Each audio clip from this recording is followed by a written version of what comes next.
Papua periode 2021-2024 sampai dengan pukul 8 malam setelah kami menutup semua tahapan di pendaftaran ini. Itu sudah sebanyak 11 kandidat dari 24 kandidat yang mengambil formulir pendaftaran. Dan setelahnya mulai besok kami akan merencanakan untuk mulai memverifikasi berkas-berkas daripada calon kandidat ini, sehingga setelah kami memverifikasikan akan kami tetapkan berapa banyak dari calon kandidat ini yang akan ditetapkan menjadi calon untuk dibawa ke dalam musda dan ditetapkan di dalam musda sebagai calon ketua. Untuk selanjutnya akan dilaksanakan pemilihan secara demokrasi. Kira-kira waktunya berapa lama untuk verifikasi berkas-berkas ini? Iya, terkait dengan rencana kami melaksanakan tahapan verifikasi ini kurang lebih mungkin sampai 3 hari ke depan mulai besok. Jadi kami hari Sabtu itu sudah bisa mendapatkan hasilnya untuk selanjutnya ditetapkan menjadi calon ketua dibawa ke dalam musda. Untuk calon ketua biasanya lebih dari 1 atau mungkin 3 atau 4 dari sekian? Tergantung dari kelengkapan berkas atau persyaratan yang mereka kumpulkan, yaitu selain surat kesehatan, surat bebas pidana dari pengadilan, SKCK, terus dukungan rekomendasi tertulis dari DPD 2 Kabupaten Kota dan 5 OKP yang berhimpun di dalam KMPI. Kalau lolos daripada persyaratan tersebut, tentunya akan ditetapkan menjadi calon ketua untuk nantinya dipilih di dalam musda. Ada satu lagi. Ini ada terkait dengan dinamika yang terjadi dalam pencalonan ketua ini, memang hal itu selalu didengungkan. Tapi malam ini saya mau tegaskan bahwa dari 29 DPD 2 kabupaten kota yang ada, itu ada 8 kabupaten kota yang definitif, terus ada 7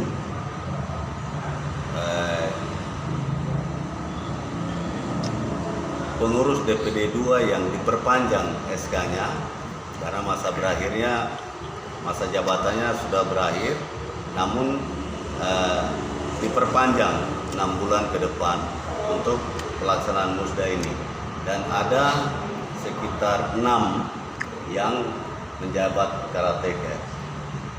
Sehingga kalau kita mengacu daripada 50+1, situ bisa dapat karena kita ada 29 kabupaten kota. Jadi kalau 50+1-nya ya 15 yang memenuhi unsur. Sehingga di situ kami tetapkan bahwa tidak ada yang dilanggar dari dalam anggaran dasar anggaran rumah tangga. Sehingga kebijakan yang DPD yang steering komite berikan 29 kabupaten kota ini kami nyatakan sah. Silakan dicari dan kami belum tahu kalau memang informasinya seperti itu, mereka sulit mendapatkan karena mungkin ada pendapat bahwa mungkin ketua DPD 1 Provinsi Papua yang hari ini juga menyatakan niatnya untuk maju yang mungkin mempersulit. Nanti akan kita verifikasi apakah betul tidak. Kalau memang di situ ditemukan bahwa beliau mungkin memonopoli semua, mungkin ada kebijakan yang bisa diambil. Tetapi kalau di situ setelah kami verifikasi dan ternyata di situ kami tidak temukan hal itu, maka kami pun tidak bisa memberikan kebijakan dan tetap kita mengacu pada aturan. Kakak tadi dari beberapa PPD yang kakak sebut ada 7 yang diperpanjang, ini itu dasar hukumnya jelas. Jelas. Ya, itu dasar hukumnya apa, Musda? SK. SK ya. Ya, SK Musda Kabupaten Kota. Di kabupaten kota yang ini, misalnya macam 8 itu di daerah Mepago tuh 4 itu definitif, 1 selain Nabire Karateke. Nah, terus di daerah Sereri itu 2, Yapen sama Biak sama Supiori, Waropen sama Supiori. Nah, itu definitif. Nah, terus di Kabupaten Jayapura sama Merauke, Timika, ya, definitif semua itu. Nah, terus kalau yang diperpanjang SK-nya itu ada sekitar 5 atau 6, saya lupa. Itu yang SK-nya diperpanjang di daerah Lapago, itu diperpanjang karena masa jabatannya itu dia terhitung mulai tahun 2018 dia dilantik. Nah, berarti masa jabatannya itu berakhir di tahun 2021. Nah, tahun ini kan 2021. Nah, untuk memuluskan musda ini dia diperpanjang dulu untuk diselenggarakan musda ini. Setelah musda dilaksanakan baru nanti kita akan kembali untuk mengurus kabupaten kota lagi. Akan terakhir tadi ada satu kandidat Pak Incumbent bilang terkait dengan untuk tawarkan figur, apakah perlu dilakukan debat kandidat atau tidak dalam tahapan ini, Pak Sterling sendiri? Saya kira memang perlu supaya bisa melihat figur mana yang memang betul-betul dia menawarkan visi misinya yang bisa membawa perubahan bagi bersatunya pemuda di Papua, atau mungkin konsep-konsep pembangunan yang bagus untuk Papua, baik di 29 kabupaten ini. Tetapi kami steering komite, lalu kami karena tidak sempat kami menganggarkan itu, sehingga kami bijaki dia dalam uang pendaftaran sebesar 10 juta itu. Nah, uang 10 juta itu sudah kami hitung untuk disitulah uang itu digunakan untuk melaksanakan debat kandidat.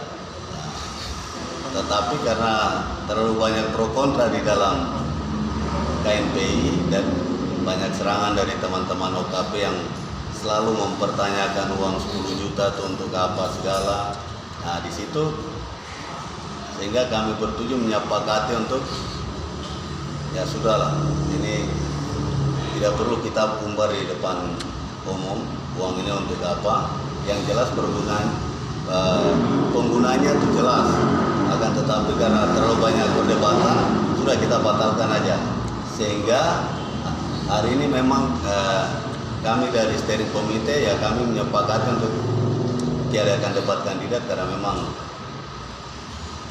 tidak ada anggarannya, tidak dianggarkan. Jadi yang 10 juta itu batal ya? Ya. Yang 10 juta itu tuh dibatalkan. 10 juta itu kami batalkan dan kami tidak tarik. Dan mungkin ini menjadi catatan baru, sejarah baru dalam pelaksanaan KNP selama ini, bahwa baru kali ini pendaftaran gratis dan tidak ada pungutan apa-apa. Karena memang kami bertujuh sudah niat bahwa sudah kita mengabdi aja untuk KNPI, kerja untuk KNPI, supaya mungkin kita bisa mulai dengan dasar ini, tidak ada pungutan apa-apa, tidak ada upah apa-apa yang dikasih, supaya besok kalaupun terpilih ya bisa terpilih ketua yang memang terproses tanpa ada sentuhan uang di dalamnya. Kakak terakhir, kakak steering bu kata-kata kita perlu supaya kandidat-kandidat saling bersaing, tidak saling menjatuhkan atau bagaimana? Pesan. Mungkin dari kami, dari steering komite, kami sangat mengharapkan untuk bertarunglah secara sehat, bertarung secara fair, karena proses di dalam organisasi KNP ini bukanlah akhir daripada semua, tetapi ini merupakan awal untuk bagaimana kita sama-sama belajar, mendewasakan diri kita, bisa mengontrol emosi kita, sehingga kedepannya bisa lahir tokoh-tokoh yang hebat, tokoh-tokoh pemuda Papua yang hebat dari organisasi KNP ini. Karena sesungguhnya KNP ini merupakan rumah bersama pemuda, dan di dalam rumah inilah kita semua dipersatukan.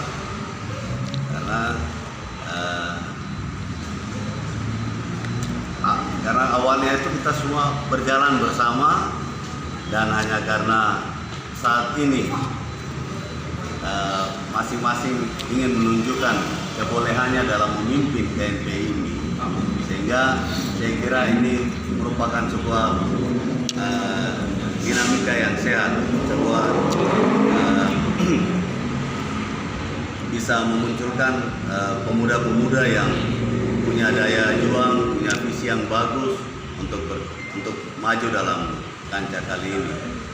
Sehingga harapan besar kami, mari kita sama-sama mengawal proses ini agar proses ini berjalan dengan baik, proses ini berjalan dengan sehat.